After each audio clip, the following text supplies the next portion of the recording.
Texto fuera de contexto. Capítulo 6. Cristo se hizo pobre para que fueras rico. Carlos Contreras. Porque conocen la gracia de nuestro Señor Jesucristo, que siendo rico, sin embargo, por amor a ustedes se hizo pobre, para que por medio de su pobreza ustedes llegaran a ser ricos. Segunda de Corintios 8:9. Dios quiere que seas rico. De seguro oíste esta expresión. Quizá hasta has visto este versículo usado para explicar y justificar que la muerte de Cristo garantiza prosperidad económica. Y es que este es un clásico ejemplo de un versículo que es tomado para injertarle un significado que no le corresponde. Esta es una costumbre común cuando vamos a la Biblia para encontrar justificación alguna de nuestras creencias. Debemos recordar que la Biblia no es un formulario ni un recetario a donde vamos para tratar de encontrar lo que queremos. La Biblia contiene lo que en realidad necesitamos, pero es ella misma la que nos lo revela, la que discierne nuestra alma y nos confronta con la verdad. Debemos venir a la Biblia para que sea ella la que nos hable, no para dar expresión a nuestras propias ideas o invenciones. Este texto de 2 de Corintios se usa mucho para promover el mal llamado Evangelio de la Prosperidad.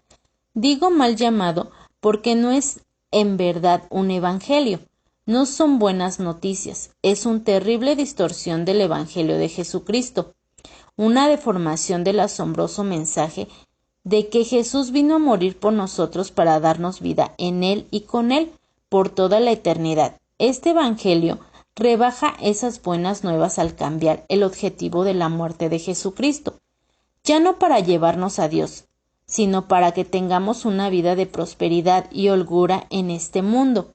El verdadero Evangelio nos anuncia que Cristo murió para darnos de su vida abundante y para que la disfrutáramos con Él por la eternidad. El falso evangelio te dice que debes buscar una vida buena en el aquí y el ahora, gozando de las riquezas de este mundo. Algo mayor que dinero. El texto que estamos considerando no enseña que Cristo vino a la tierra para proveernos riqueza material.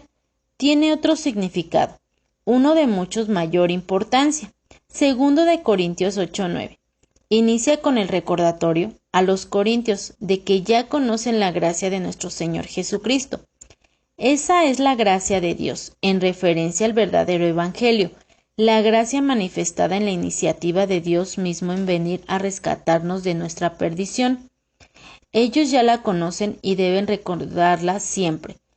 Nunca debemos olvidar lo que Él hizo por nosotros, ese acto de humillación y sacrificio voluntario con el fin de ofrecer el perdón por nuestros pecados y una vida eterna completamente inmerecidos. Si leemos el contexto del pasaje, nos daremos cuenta de cuál es la razón de este versículo. Este fragmento es un paréntesis en un argumento de Pablo para con la iglesia en Corinto, llamándolos a que sean liberales y fieles en su promesa de dar de sus bienes materiales, para aliviar la necesidad de la empobrecida iglesia en Jerusalén. El autor toma como ejemplo el sacrificio de nuestro Señor Jesucristo para demostrar que, si Él estuvo dispuesto a empobrecerse, los corintios, así como la iglesia de Macedonia, 2 de Corintios 8, del 2 al 3, también deberían estar dispuestos a dar con una riqueza de liberalidad. Los macedonios le suplicaron, a pesar de su pobreza material, que le concediera el privilegio de aportar para esa necesidad. 2 de Corintios 8:4. Y Pablo quiere que los corintios también muestren esa misma disposición sacrificial. Todo el capítulo 8 de 2 de Corintios no apunta a que Cristo murió para que los cristianos tengan más posesiones, sino para que den de lo que ya tienen. Alguien mayor que las riquezas. Cuando Pablo nos habla de que Cristo se hizo pobre, está pensando en el ejemplo de vida que el mismo Señor nos dejó. Jesús se humilló a sí mismo despojándose de sus prerrogativas divinas de gloria, para tomar forma de siervo. Filipenses 2 del 6 al 7. Un siervo que nació en un pesebre, creció como hijo de un carpintero, y cuando salió a cumplir su ministerio lo hizo sin tener un lugar en donde recostar su cabeza. Lucas 9:58. Cristo no vino para ser servido, sino para servir y para dar su vida en rescate por muchos. Mateo 20:28. Cristo se empobreció porque Él era el precio a pagar por la salvación de nuestras almas. Se humilló hasta lo sumo, hasta el punto de morir desnudo, destrozado y consumido como un criminal maldito colgado de un madero. Gálatas 3:13. Este es el pensamiento que consumía a Pablo. Su Rey y Salvador se había humillado de esta forma para ofrecernos de manera gratuita la gran riqueza de ser llamados hijos de Dios y coherederos con Cristo. Pero además, Pablo está pensando en el llamado que Cristo hizo a sus discípulos, a no vivir confiado en las riquezas materiales. Lo llamo y por ende a nosotros también, a nunca estar preocupados por nuestro sustento o vestimenta. Mateo 6:24 al 25.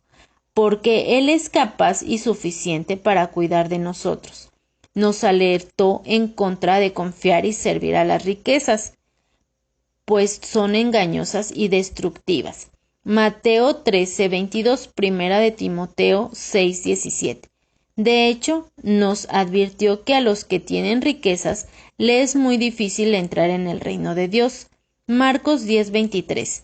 El mismo Pablo nos explica en otro lugar que la raíz de todos los males es el amor al dinero, ya que tiene el poder de extraviar la fe salvadora y hundir a los hombres en la perdición. Primera de Timoteo 6 del 9 al 10. Cristo también habló de las riquezas mundanas como injustas y anticipó a sus discípulos a las riquezas verdaderas que habrían de recibir. Lucas 16:11. Por ello, nos llama como discípulos suyos a hacer tesoros en los cielos, donde no hay ladrones ni polilla que los destruya.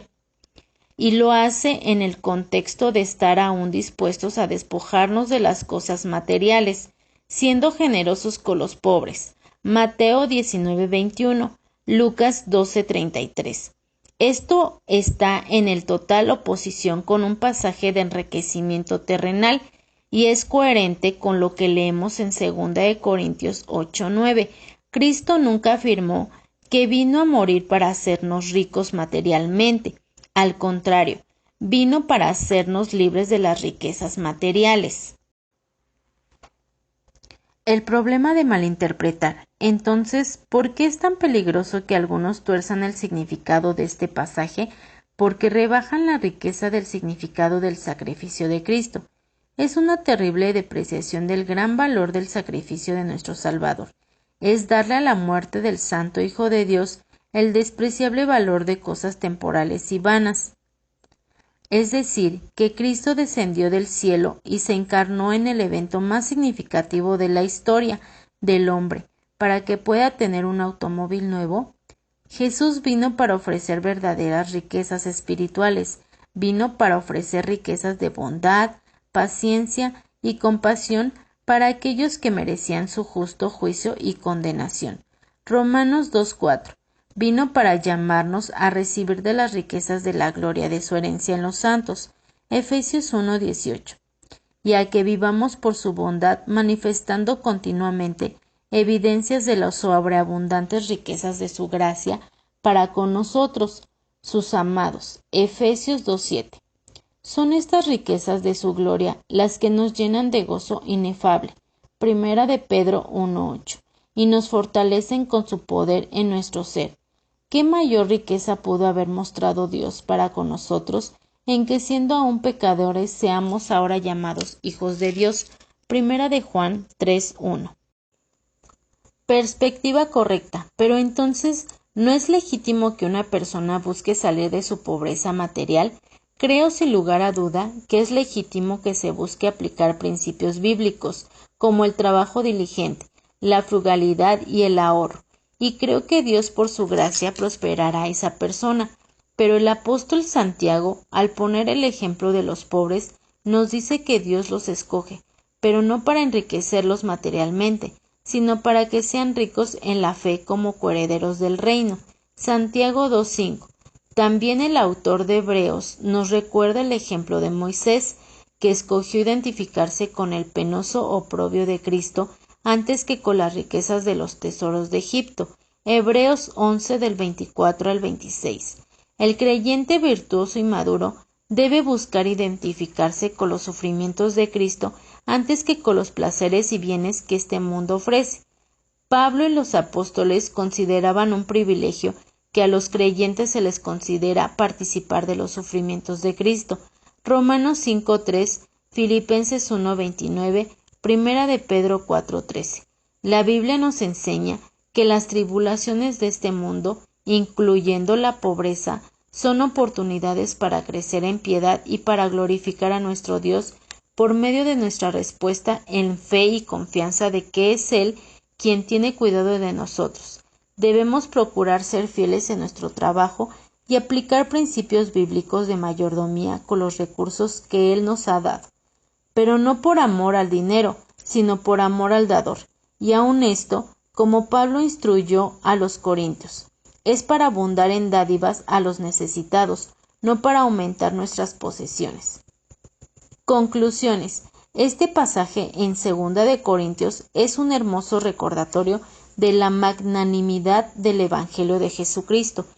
Es este testimonio el que nos debe llamar de continua liberalidad, a dar a otros de gracia de lo que por gracia hemos recibido, pero también nos muestra que la Biblia nos llama específicamente a buscar de manera específica no la riqueza material, sino la riqueza espiritual.